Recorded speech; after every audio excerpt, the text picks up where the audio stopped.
Hi. Hi. Um, I thought I was having a reading a funny book. I felt like I'm gonna post this one today.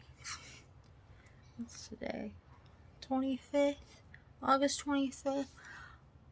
I'll post this one because I haven't posted. I mean, I have a lot of things to post, but I gotta edit them. I'm not gonna edit this. I'm reading a funny book. Thought I would share some parts I highlighted. I love, just say, I love the 300 Scary Games video. I love all them. I love all the moaning and screaming. No, sorry, I love all the screaming. It made me moan. I really like that. What a great video. I just had to tell you I really enjoyed it. Anyway, I'm gonna be watching it many times.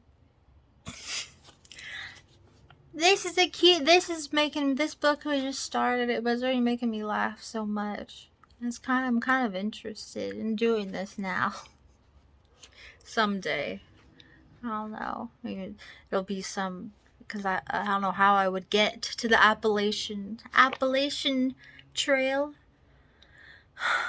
from starts in, I don't, Los Angeles, and Orange County is nowhere near there. Wait, but oh, and I got this because Anna likes it. Anna Wallace. Look, it's meant to be, if you remember. She said how it's one of her favorite books. She makes me shy. And look, her channel should be bigger than it is. Anna, if you watch this, you're such a star. You make me shy. You make me blush. What a sexy, cool woman you are. But should I tag? Oh, I should tag her in this. Okay, yeah, I wanted to get this because she said she loves this book so much. And I always love wood stuff. I always loved Hatchet was my favorite book. And The Boy in the Wilderness, so I thought I'd like this. Look at this funny looking man. He's so cute. You know it's gonna be funny. And it already is. I wanted to share some parts that made me laugh. It's only like 2 chapters in. Like, come on. Is this the trail? George all the way to Maine. I want to see you in Maine, dude.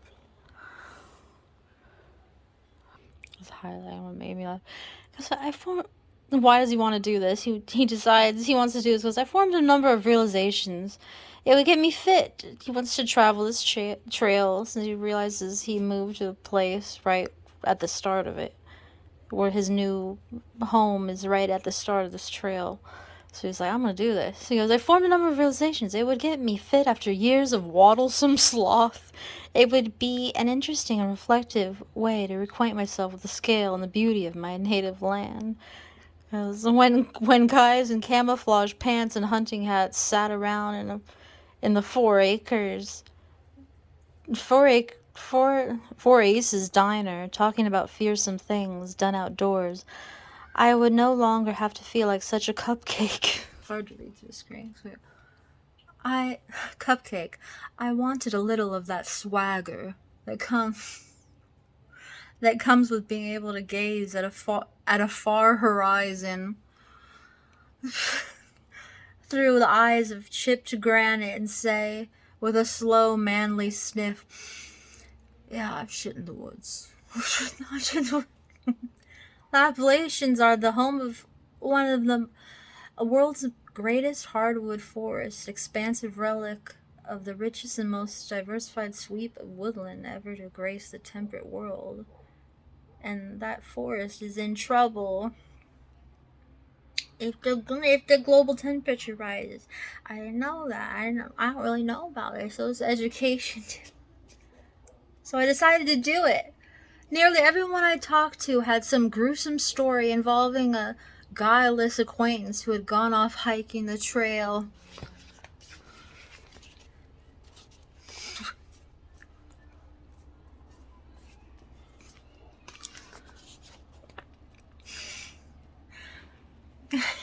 Kyle is a my phone's gonna slip out of my hand. Don't stop. I'm not editing this. I gotta sit up.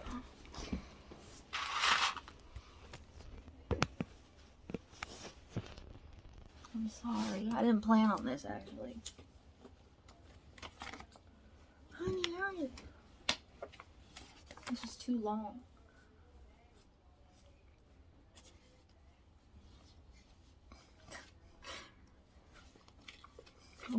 Mama, look at this kitty. He's so cute. He's so cute. So cute.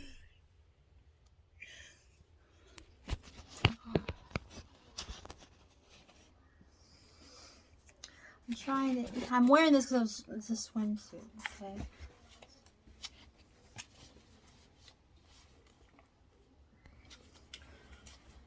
You don't have to be so close.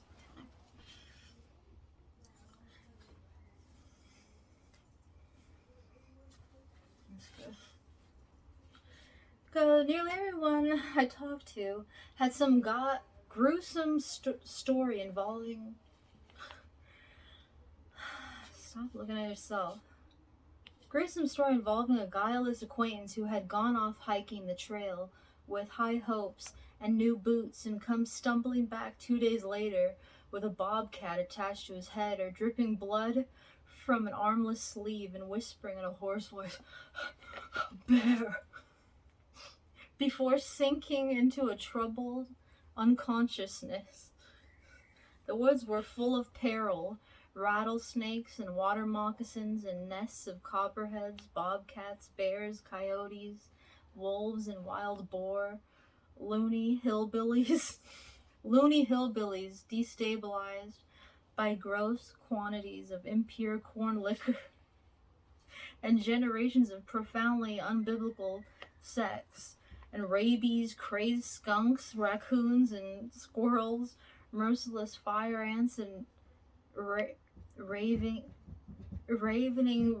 black fly, poison ivy, poison sumac, poison oak, and poison salamanders, even a scattering of moose lethally deranged by a parasitic worm that burrows a nest in their brains and befuddles them into chasing heapless hikers through remote sunny meadows and into glacier lakes. Literally, this is my favorite line so far, one of them. Literally unimaginable things could happen to you out there. I heard of a man who stepped from his tent for a midnight pee and was swooped upon by a short-sighted hoot owl. The last he saw of his scalp, it was dangling from talons, prettily silhouetted against a harvest moon.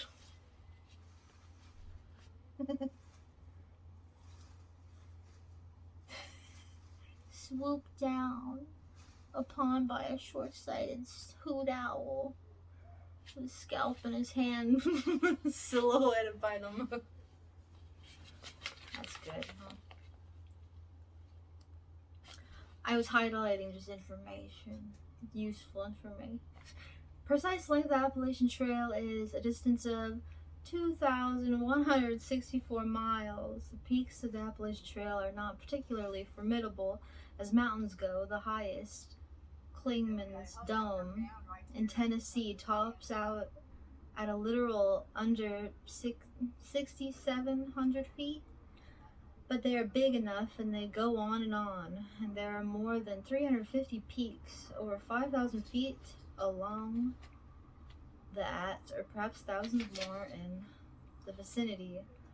Altogether, it takes about 5 months and 5 million steps to walk the trail from end to end. Wow. I love him buying all the stuff he needs.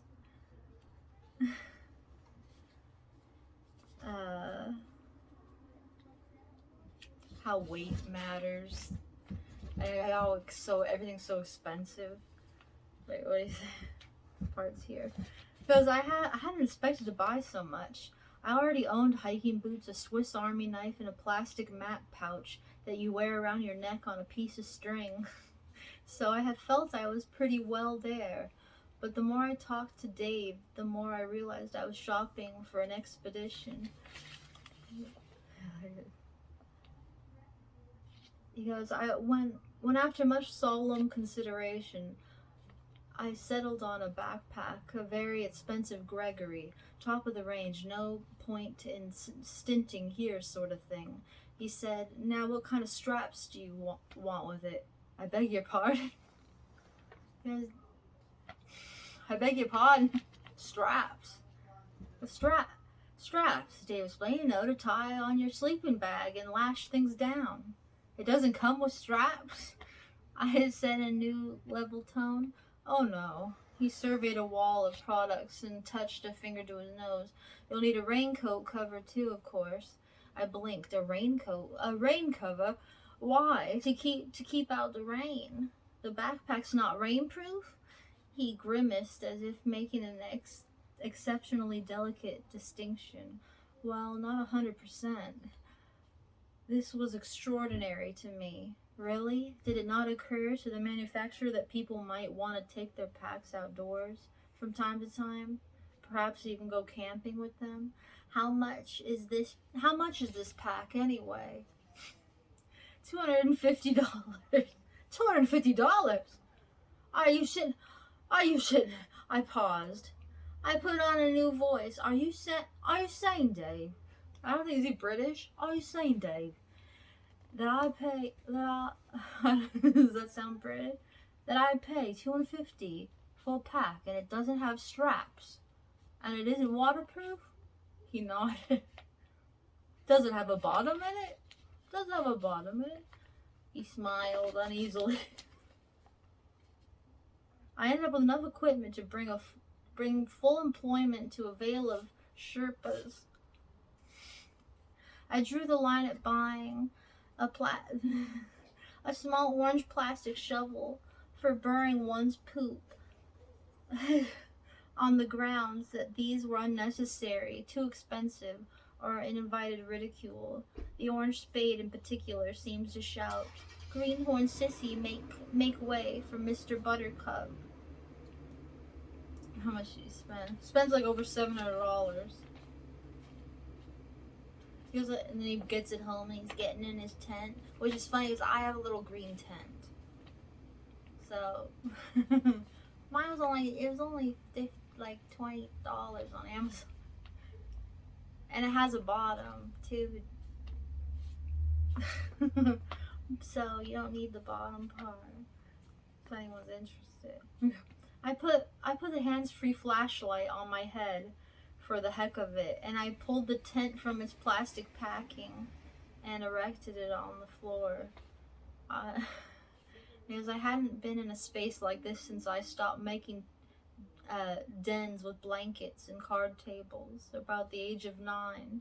It was really quite snug, and once you got used to the smell, which I naively presumed would dissipate with time, the fact that the fabric gave everything inside a sickly greenish parlor like the glow of a radar screen. Made me laugh. Is this funny? Because I was laughing. I was very amused. I don't know if I'm reading it good.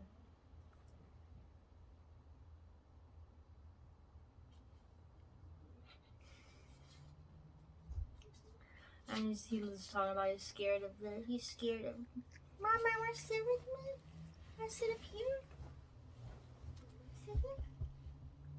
Want to sit here? Talking about that he's scared of the bears. Come here.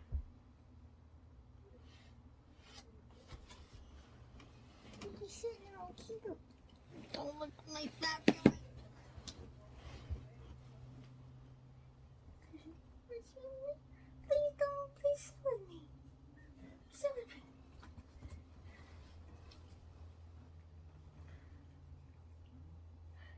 Come here. Come here.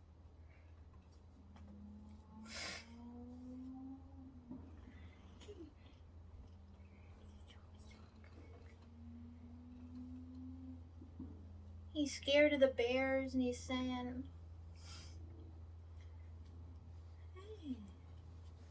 I'm scared of the bears.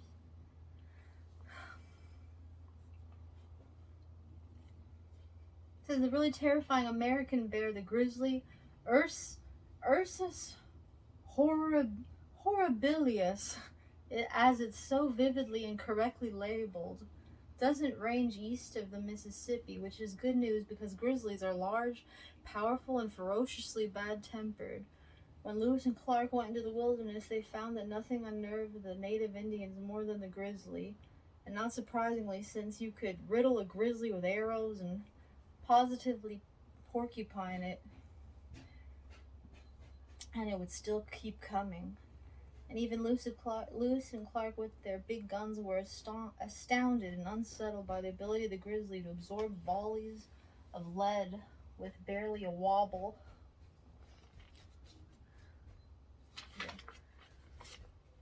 So let us imagine a bear does go for us in the wilds. What are we to do? Interestingly, the advised state stratagems are exactly opposite for grizzlies and black bears.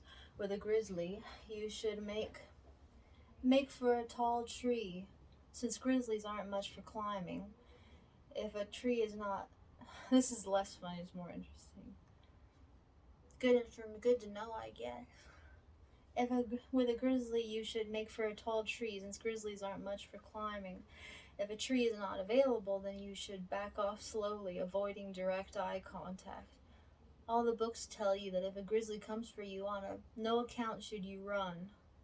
This is the sort of advice you get from someone who is sitting at a keyboard when he gives it. Take it from me, if you are in an open space with no weapons and a grizzly comes for you, run. You may as well. If nothing else, it will give you something to do with the last 7 seconds of your life. However, when the grizzly overtakes you, as it most assuredly will, you should follow the ground and play dead, as a grizzly may chew on a limp form for a minute or two, but generally will lose interest and shuffle off. With the black bears, however, playing dead is futile, since they will continue chewing on you until you are considerably past caring. It is also foolish to climb a tree because black bears are adroit climbers, and as Hario dryly notes, you will simply end up fighting the bear in a tree. To ward off an aggressive black bear, Hario suggests making a lot of noise, banging pots and pans together, throwing sticks and rocks, and running at the bear. Yeah, right. You first, Professor.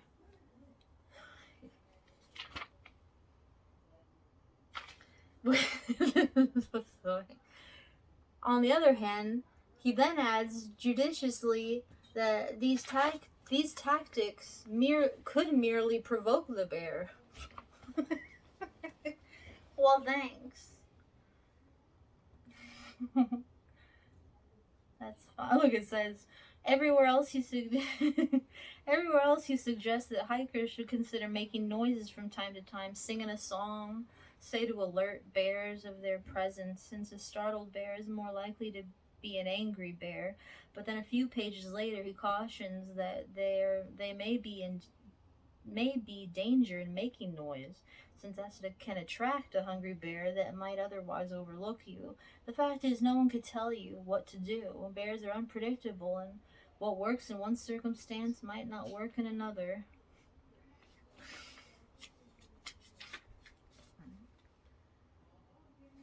So I let one of his friends he hasn't seen in years, wants to come with him. He says, I'm going to go and walk in the woods. Does anyone want to come with me? And he doesn't hear any response, but then all of a sudden he does from his friend. And I thought that was pretty funny, but it's just getting even funnier. Then his friend goes, I want to come with you. And he's like, oh my gosh. I couldn't believe it. You want to come with me? Of course. I really could not believe it. I wasn't going to have to walk alone. I did a little jig. I wasn't going to have to walk alone. I can't tell you how welcome you would be. He goes, that's a spirit. Good old cats. good old anyone with a pulse willingness to go walking with me. That made me laugh because that's how I feel. He goes, I thought you two ended up getting.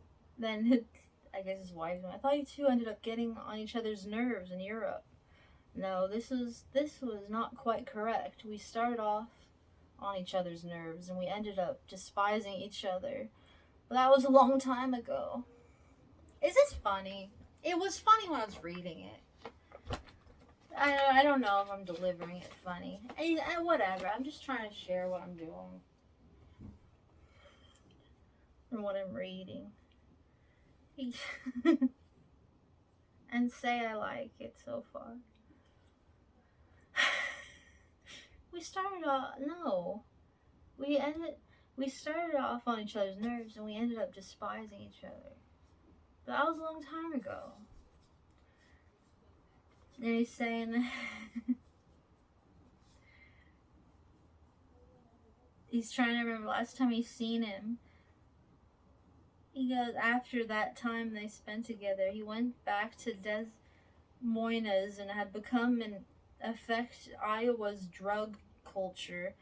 He had partied for years until there was no one left to party with, and then he partied with himself alone in a small apartment in a t-shirt and boxer shorts with a bottle and a baggie of pot and a TV with rabbit ears. I felt offended because I'm always dancing alone with my TV. But he goes, cats looked very happy. Wait, this is what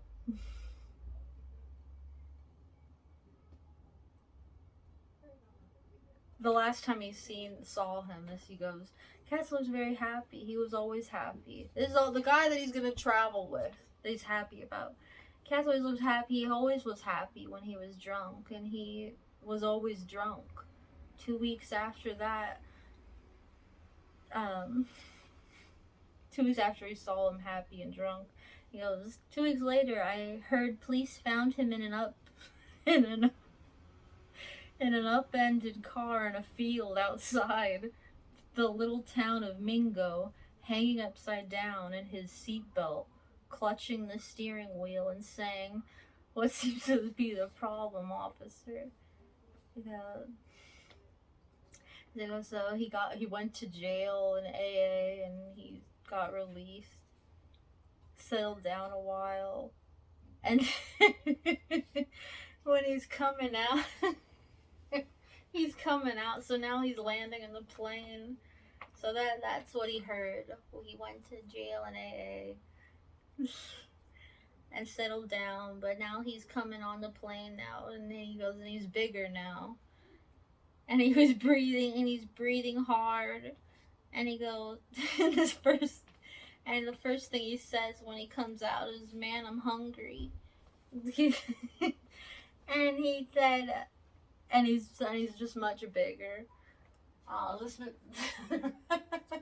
Reading this character makes me think of me too, though. I don't know. I just feel like I just need to eat a lot like this too. So I kind of feel like both of them. I don't know. That's always the case. I'm always filling the other slot. No wonder I'm always alone. I go, oh, that's me too. It's just me and me. I should sit there and make it exciting so it doesn't.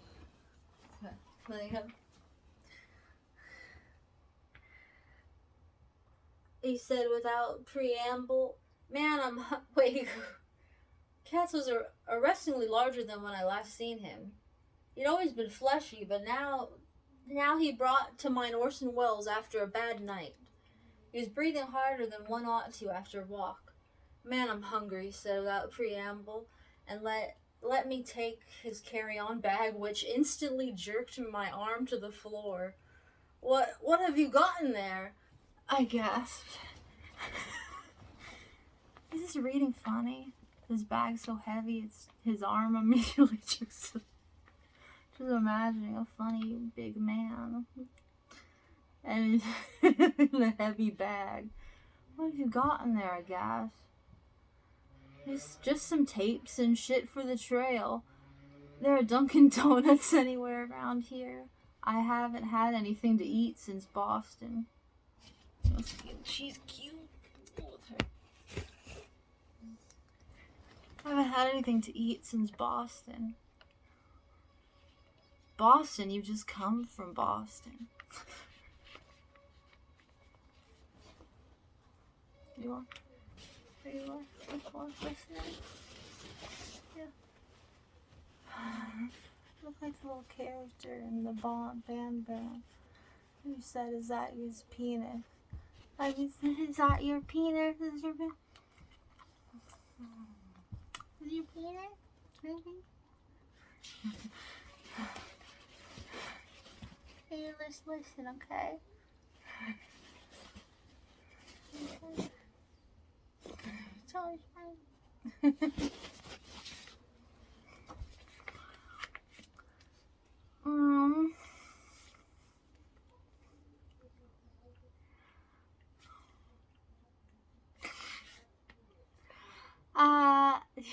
You joking?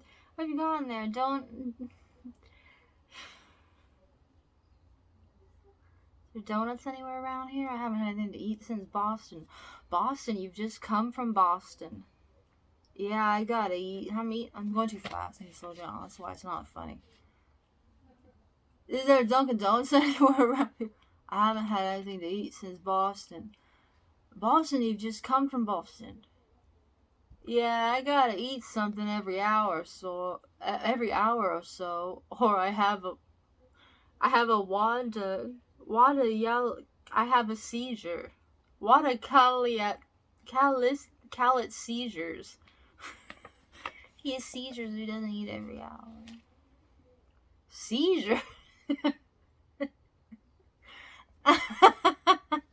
Seizures.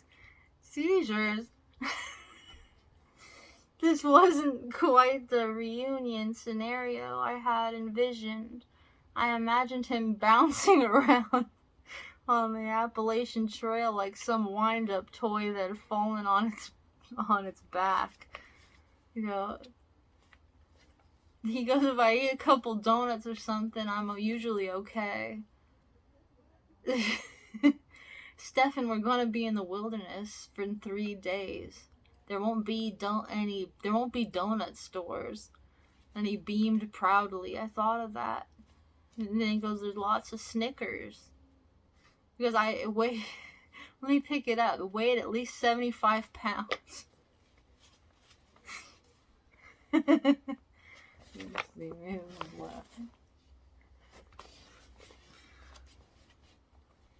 My wife's, we drove by way of Dunkin' Donuts. My wife and I sat with him at the kitchen table and watched him eat 5 Boston cream donuts, which he washed down with 2 glasses of milk, and then he said he wanted to go lie down. He wanted to go lie down a while. It took him whole minutes to get up the stairs.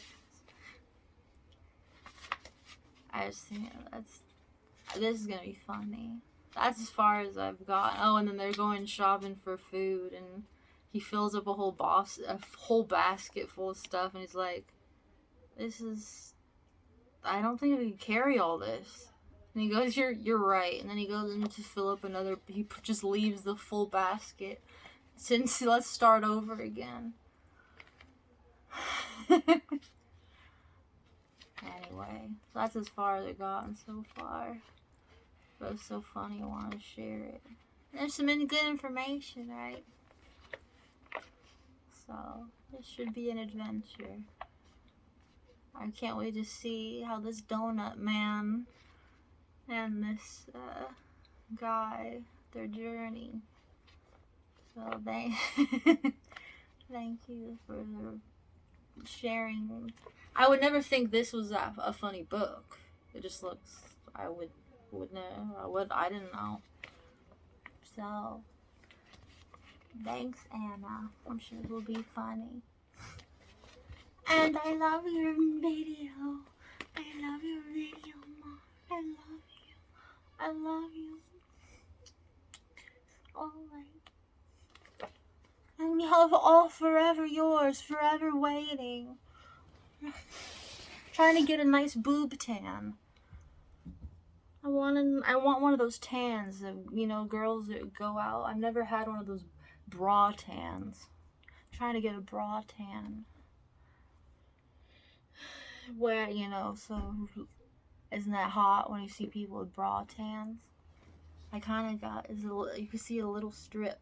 I'm very excited. Isn't this exciting? I'm excited. Alright. I'll post this right now. If Vincent watched this, he always turns it off by saying it with Morgan. I love you, Vincent, forever. I love you. I love Daisy. I'm coming to Maine. Maybe I'll come to the show. I love you all. I love everybody. I love you, Mommy, and whoever sees this. Okay, probably nobody. Whoever you are, I love you. Hope you have a nice night and day in life.